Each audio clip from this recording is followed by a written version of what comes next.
માળિયાહાટીનામાં પવિત્ર શ્રાવણ માસની ઉજવણી કરવામાં આવી હતી।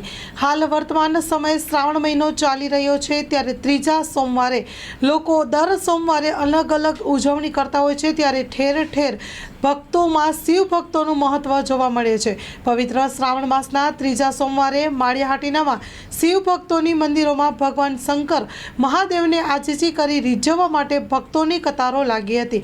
બીલીપત્ર, ફૂલો અને શણગાર સાથે સોમનાથ મહાદેવની જેવી રીતે ઉજવણી કરવામાં આવતી હોય છે, તેવી જ રીતે પવિત્ર શ્રાવણ માસના ત્રીજા સોમવારે માળિયાહાટીનામાં પણ ભક્તોની ભારે ભીડ જોવા મળી હતી। Story report by Pratap Sisodiya, Maliya Hatina.